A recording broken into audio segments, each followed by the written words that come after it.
Idag har jag ännu en gång tagit mig till Daniel och Sebastians lokal här. Och idag tänkte vi bjuda på en odlingsvideo när Daniel här ska odla lite kopparbarber. Ja, ska försöka i alla fall. Ja, så att vi har lite att visa er. Här har vi då själva karet som det ska odlas i. Och kan du berätta lite om själva fiskarna? Det här var ju kopparbarber. Ja, precis. Det här är än så länge bara honor som går i det här karet. Det är 8 stycken albinohonor. Och jag plockade ut de 8 från min grupp med kopparbarber som jag tyckte såg tjockast ut. Alltså de 8 honor som såg tjockast ut för att de förhoppningsvis har rom i magen. Och sen har de gått till det här karet ensamma nu ett par dagar. Så att de har fått mycket levande foder och sånt där. Vita mygglarver och levande daphnia. Och lite frysfoder och sånt där har jag gett dem också. Så nu är de förhoppningsvis redo att leka. De ser riktigt tjocka och fina ut i alla fall. Och det var albino också, va? Ja, exakt. Så hanarna ser väldigt speciella ut på dem. De är helt röda. Inget svart överhuvudtaget. De ska vi ta en lite närmare titt på också. Övrigt i karet, kan du berätta lite om hur du har inrett det? Är det något speciellt att tänka på eller sådär? Ja, jag har lagt de här plastgräsmattorna på botten. Det är 3 stycken sådana plastgräsmattor. De här då. Och de har ungefär måtten 25 x 25 cm. Och för att de ska stanna kvar på botten har jag fått lägga några stenar. Jag har lagt 4 stenar, en i varje hörn. Och sen i mitten på varje matta så har jag lagt en liten hög med någon form av mossa. Jag tror det är javamossa. Och sen en sten mitt i mossan också för att hålla ner mossan på mattan. Så tanken är att de ska simma in i mossan och leka. Alltså nära mattan inne under mossan lite sådär. Och att äggen ska trilla ner i mattan. Och de får inte tag i äggen eftersom att det här gräset kommer ju skydda äggen från fiskarna. Det är tanken.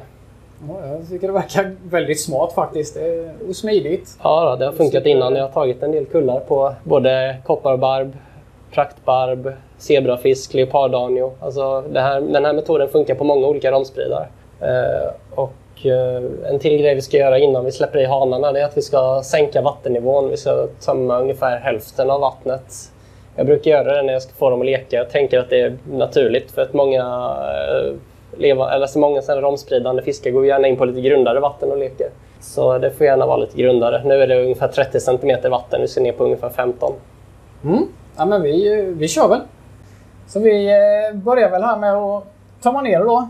Var det hälften så ungefär? Ja, precis. Nu tömmer vi ner hälften av vattnet. Kör vi. Jag har förberett den här slangen. Jag har fyllt den med vatten. Så nu är den igång och suger redan. Smidigt. Ja. Sätter vi på den så inga fiskar åker in. Nej, det vore lite tråkigt. Jag kan berätta att jag använder det här medlet också. En gammal flaska Gastropex från ISHA. Tror inte det går att få tag på längre i Sverige. Lite närmare så folk ser vad det är för någonting. Det är i alla fall ett medel emot snäckor. För det var en del snäckor i det här akvariet. Och man vill inte ha snäckor när man odlar sådana här romspridande fiskar. För snäckorna äter gärna upp rommen. Så jag la i några droppar av det här medlet. Och jag såg ju alla snäckorna som var här. De liksom dog. Alltså de fanns inte här längre efter några dagar. Så det var väldigt effektivt trots att flaskan gick ut år 2012 så den gick ut för 11 år sedan. Jag ska visa med lite belysning på den här för det var ju väldigt dåligt när jag visade den här. Alltså. Så här ser den ut.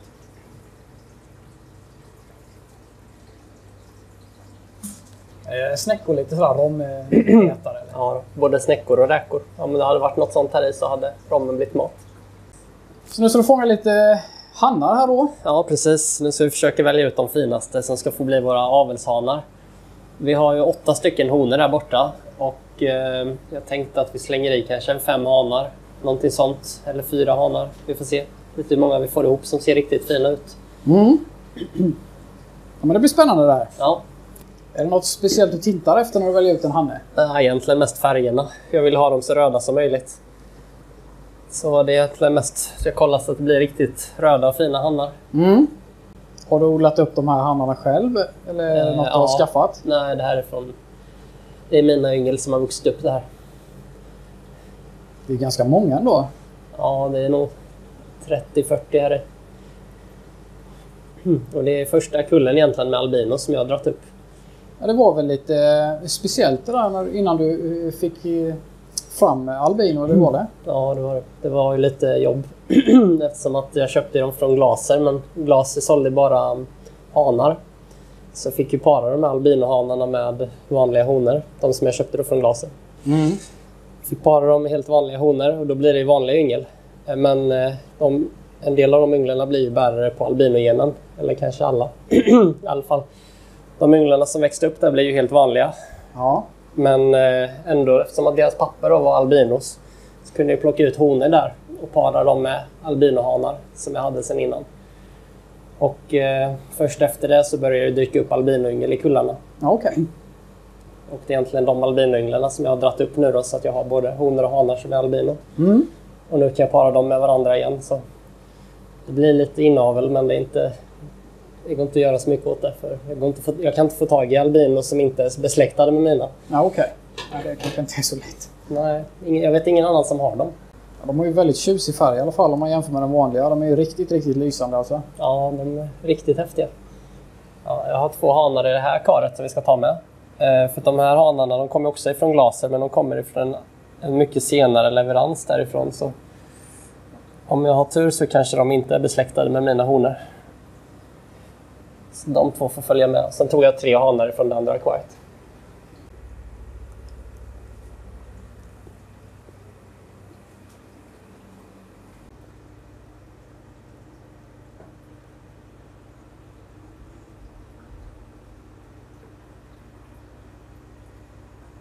Så, då är alltså alla hanarna i här nu då.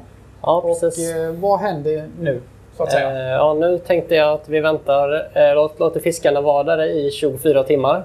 Och imorgon kväll då så kommer jag kolla om honorna ser ut att ha lekt, om de har blivit smala och sådär.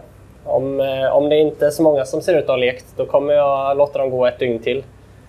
Men om de redan imorgon kväll börjar bli smala, de flesta honor, då kommer jag att plocka ut alla fiskar ur akvariet, alla hanar, alla honor.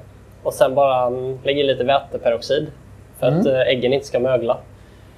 Och sen är det bara att vänta ett par dagar. Och sen kommer ynglarna börja simma upp. Så då får du gärna komma och filma. Så får vi se om det blev några yngel. Jajamän. Ja, men vi gör så. Jag får ju ta en paus härifrån då på några dagar. Och så kommer jag komma tillbaka sen. Ja. Så kikar vi då. Yes. Och här då, Daniel, har alltså fixat en liten backup-plan ifall det skulle gå åt skogen i det andra karet. Ja, precis. Jag tänkte att det är lika bra att köra i 2 akvarium när vi hade 2 lediga kar här. Så i det här akvariet så har jag gjort det mer traditionellt så som jag brukar göra det. Jag kör ju egentligen helst utan sand när jag ska odla sådana här fiskar. Så man ser äggen och sånt här. Det är mycket lättare. Och sen är det ju mycket färre fiskar i det här akvariet med. I det andra akvariet med 8 honor och 5 hannar, det är rätt så mycket egentligen. Här är 3 hannar och 3 honor. Det är mer som man brukar odla den här typen av fiskar. Och sen är det en väldigt stor fördel att inte ha sand i akvariet. För om de då har lekt så ser man äggen ligga under den här plastgräsmattan. Det är väldigt smidigt. Så det är egentligen mycket bättre att odla på det här sättet tycker jag. Men det andra karet är experiment eftersom att det andra karet är mer än dubbelt så stort. Så jag tänkte att kanske kan gå och göra det i större skala med fler fiskar och fler plastmattor. Testa. Ja, men det är väldigt intressant. Ja. Vi kollar vad som händer och så återkommer vi. Vi får hålla tummarna. Ja, det får vi verkligen göra. Nu har det gått ungefär en vecka sedan jag var här sist och det har väl hänt lite här, Daniel. Och kan du berätta lite vad som har hänt? Ja, precis. Det här akvariet där vi la lite fler fiskar. Jag tror vi la 4 hanar och 4 honor här, va? Här blev det inte lika många yngel som det blev i det andra akvariet. Men det är lite yngel i båda karen. Och jag gjorde så att jag lät de här avelsfiskarna gå i akvariet i ungefär 48 timmar. Ja. När jag kom hit dagen efter vi hade lagt i dem, då höll de på att leka. Dagen efter höll de fortfarande på att leka. Men då väntade jag några timmar och sen plockade jag ut alla avelsfiskarna. Och sen 2-3 dagar senare efter det, då började ynglarna dyka upp lite. Och nu ungefär en vecka efter att avelsfiskarna kom i karen, nu är de lite mer frisimmande ynglarna. Men i det andra akvariet är det betydligt mer yngel. Det är akvariet som hade färre avelsfiskar. Riktigt roligt. Ja. Jag tycker vi tar en titt. Ja, det gör vi.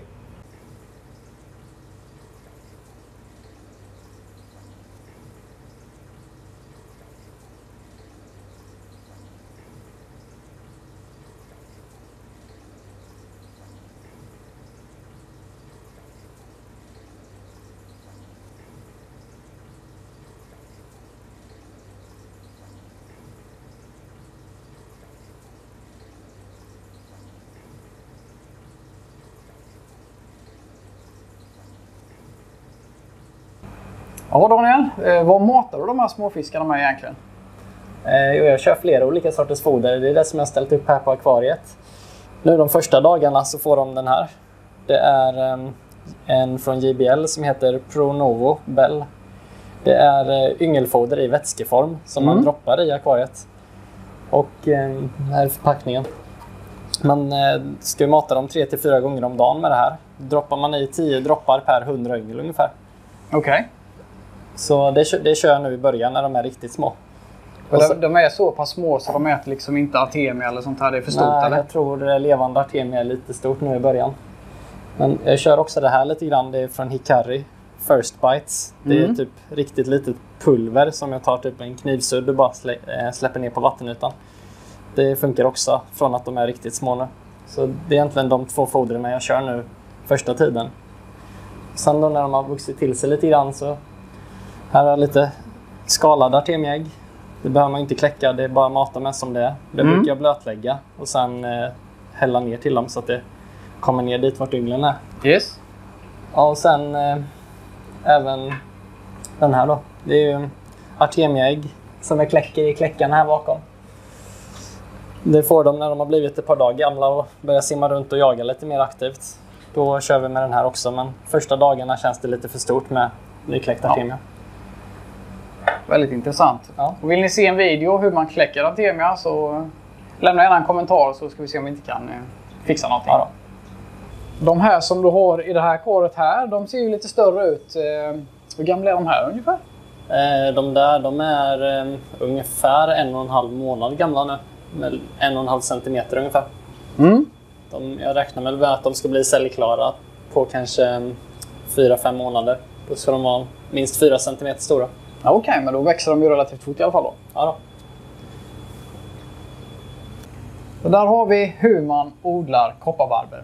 Stort tack till dig Daniel för att vi fick vara med och titta på det här. Väldigt intressant tycker jag. Ja, inga problem. Det var kul. Verkligen. Gilla gärna videon om ni tyckte det här var intressant så ses vi i nästa video.